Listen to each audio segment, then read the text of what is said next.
Salam sejahtera Malaysia. Terima kasih kerana menonton video-video berita-berita terkini daripada channel ini. Sebelum kita mulakan berita seterusnya, jangan lupa tekan butang subscribe, like dan share. Sila tinggalkan komen anda juga. Setiap komen anda amatlah dihargai. Denyut nadi suara rakyat bergema di channel ini. Berita terkini yang hangat pada hari ini. Salam sejahtera Malaysia, selamat malam. Berita terkini daripada malaysiakini.com. Bertajuk Mahkamah Tolak Queen's Counsel Wakili Najib, 21 Julai 2022.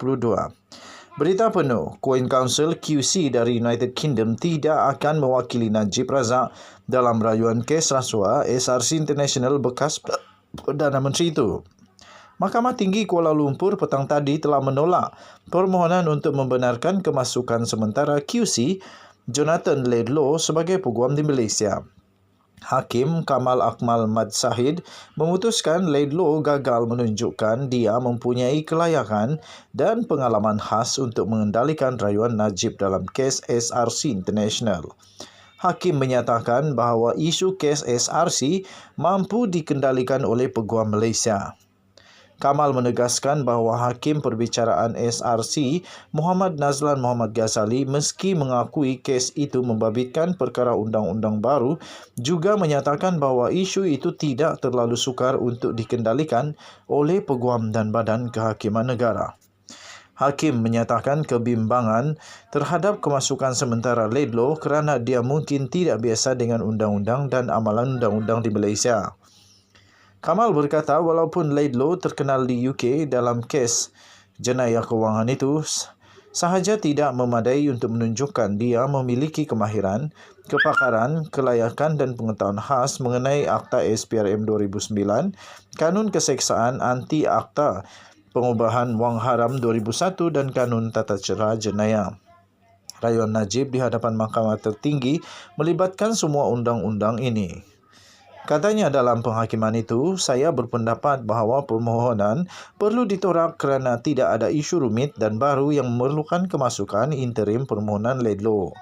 Permohonan telah gagal memenuhi syarat di bawah Seksyen 18-1 LPA Akta Profession Undang-Undang 1976 bahawa bagi rayuan SRC dan sebab-sebab lain yang berkaitan, dia mempunyai kelayakan atau pengalaman khas yang tidak terdapat dalam kalangan peguam bela dan peguam cara di Malaysia. Katanya lagi, saya bersetuju dengan hujahan oleh Jabatan Peguam Negara AGC Badan Peguam Malaysia dan Jawatan Kuasa Peguam Kuala Lumpur bahawa rayuan itu boleh dikendalikan dengan cekap oleh peguam bela dan peguam cara tempatan, kata hakim itu lagi. Dia kemudian yang menolak permohonan itu tanpa sebarang perintah bayaran kos. Mahkamah Persekutuan menetapkan 10 hari pada Ogos untuk mendengar rayuan terakhir Najib bagi membatalkan sabitan kesalahan serta hukuman penjara 12 tahun dan denda 210 juta bagi 1 pertuduhan salah guna kuasa, 3 pertuduhan pecah amanah jenayah CBT dan 3 pertuduhan pengubahan wang haram yang dikaitkan dengan 42 juta ringgit Malaysia daripada SRC. Pada 8 Disember tahun yang lepas, Mahkamah Rayuan telah menolak rayuan Najib untuk membatalkan keputusan 2020 oleh Hakim Mahkamah Tinggi Kuala Lumpur ketika itu, Nazlan, yang telah mendapati bahawa bekas Perdana Menteri itu bersalah dan menjatuhkan hukuman. Nazlan telah dinaikkan pangkat ke Mahkamah Rayuan. Sebelum ini, anak syarikat 1MDB SRC kemudiannya menjadi milik penuh Kementerian Kewangan diperbadankan MOF Incorporated. 1MDB juga dimiliki sepenuhnya oleh MOF Incorporated. Selain bekas Perdana Menteri, Najib juga pernah menjadi Menteri Kewangan, Penasihat Emeritus SRC dan Pengerusi Lembaga Penasihat 1MDB. Sebagai sebahagian daripada tawaran Najib untuk Laidlaw mewakilinya, Peguam Najib Shafie Abdullah sebelum ini berkata bahawa Peguam UK boleh membantu perkembangan dan mematangkan perundangan Malaysia. Dalam afidavit sokongan, Shafie berkata ini kerana perkara itu melibatkan beberapa perkara baru yang tidak pernah diputuskan oleh Mahkamah Malaysia. Bagaimanapun dalam afidavit balas, AGC, Badan Peguam dan Jawatan Kuasa Peguam Kuala Lumpur telah berhujah bahawa tidak ada keperluan untuk QC kerana terdapat lebih 21,000 peguam Malaysia boleh bertindak dengan cekap untuk Najib dalam rayuan SRC. Sekian berita, salam sejam rakyat Malaysia. Malaysia kita punya, cintai Malaysia. Jangan lupa tekan butang subscribe, like dan share. Bye-bye.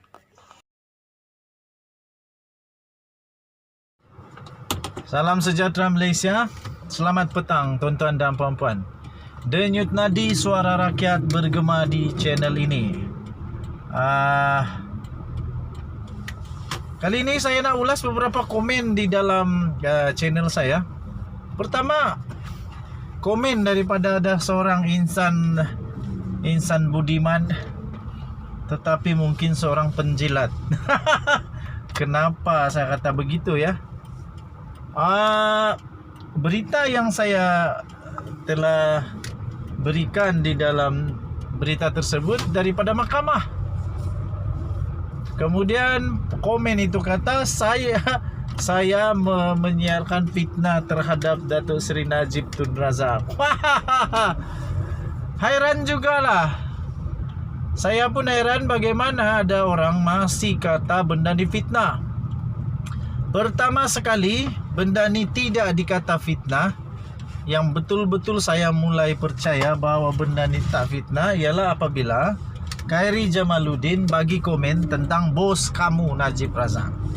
Dan selepas itu memang satu demi satu, keputusan demi keputusan. Mungkin pada mulanya seperti fitnah, ialah kan waktu itu Peguam Negara Pandi Ali, dia kata tak ada kes Najib Razak. Semua gembira. Najib tak bersalah.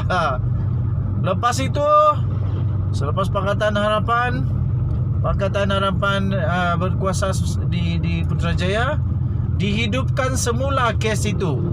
Bukan dibuat baru ya tuan-tuan dan puan-puan, tetapi dihidupkan semula kerana ada bukti baru yang boleh diketengahkan. Akhirnya didapati bahawa pendakwa raya pada ketika itu Gopal Sriram yang ditakuti oleh Najib dan Rosmah Mansur. Sampai sekarang Rosmah Mansur masih lagi berusaha supaya Gopal Sriram tak menjadi pendakwa raya. Tapi malangnya semua mahkamah tolak. Kemudian selepas itu bukti tap 4 hakim. Pakcik yang bagi komen tu dengar baik-baik. Najib Razak didapati bersalah oleh 4 hakim, bukan 4 ketua kampung, bukan 4 orang MPKK ke PGKK ke, bukan juga ketua masak di kampung kamu, bukan. Tapi 4 orang hakim yang arif lagi bijaksana. Malah di Mahkamah Rayuan, Najib bukan sahaja dikekalkan sebagai bersalah, malah 3 orang hakim bersetuju bahawa Najib Razak memalukan negara. Bersetuju bahawa derma yang dikata derma itu tidak dapat dipertahankan. Kalau nak derma, kenapa derma masuk akaun Najib? Kalau derma itu untuk derma kepada UMNO kah, kepada mana-mana badan kah, dermalah terus kepada UMNO. Apa hal pula derma masuk akaun Najib? Lepas itu Najib kata tak tahu. Paling signifikan ialah alasan tak tahu. Hampir saja Najib menang. Hampir-hampir Najib menang dengan alasan tak tahu. Lepas itu Najib juga pernah disenaraikan oleh askar-askar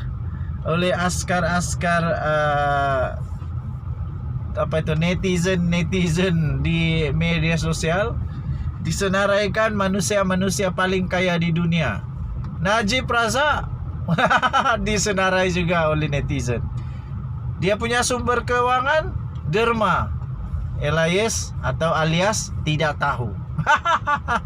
Tak tahu dari mana dia dapat, tapi berbilion duit.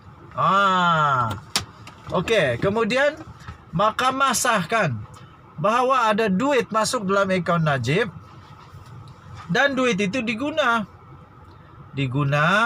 walaupun dia tak tahu dari mana datang. Dia tak tahu, tapi datang.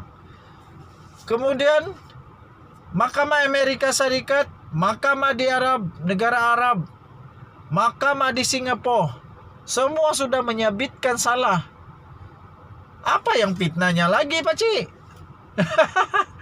Pakcik tolong jelaskan, mana satu yang fitnah?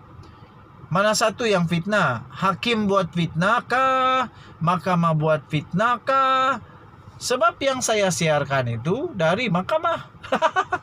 Bukannya dari kedai kopi, bukannya di warung yang Pakcik selalu makan tuh. Bukan, ini dari mahkamah.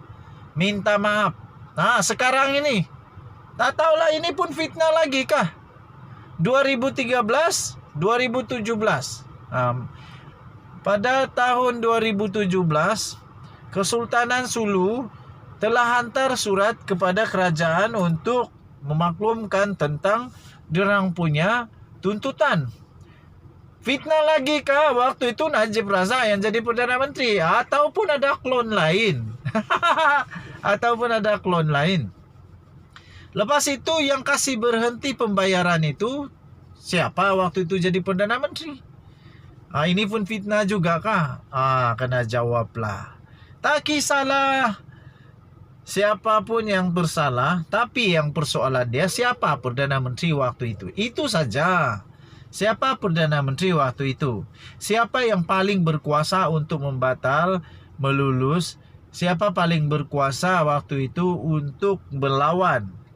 Tapi nampaknya yang paling pelik, Najib Razak tak bersalah. Bukan tak bersalah, tak rasa bersalah pun. Tak rasa bersalah pun. Yang bersalah rakyat. Kenapa? Rakyat rasa takutlah sekarang. Aduh. Ya. Entahlah sampai bila lagi perkara ini masih dikata fitnah. Saya pikir ini bukan fitnah. Oke, sebenarnya kesimpulan kepada semua adalah ini. Saya pikir bukan fitnah. Tetapi kalau Najib Razak dan UMNO serta pemimpin-pemimpin UMNO serta penjilat-penjilat serta pengampu kepada Najib kata benda ni pendakwaan terpilih, mungkin saya boleh terima. Tapi kalau kata ini fitnah, langsung tak boleh terima. Salah langsung. Mana boleh fitnah? Mana ada fitnah? Semuanya ada. Uang masuk dalam akaun confirm sudah ada. Lepas itu sekarang Hakim Nazlan pula jadi kambing hitam. Hakim Nazlan kalau dia kalah pun masih ada 3 hakim yang sudah mendapati mengonfirm, mensahkan Najib Razak bersalah. Pakcik, 3 lawan 1 tetap 3 yang menang. Jadi bukan fitnah. Kalau kamu kata ini adalah pendakwaan terpilih, kemungkinan boleh jadi. Tapi saya pun tidak pasti. Saya percaya mahkamah itu bijak dan adil. Tapi kalau fitnah, langsung tak logik. Mana boleh fitnah? Kalau fitnah, aduh, habislah mahkamah kita. Denyut nadi suara rakyat bergema di channel ini. Kita jumpa lagi. Bye-bye.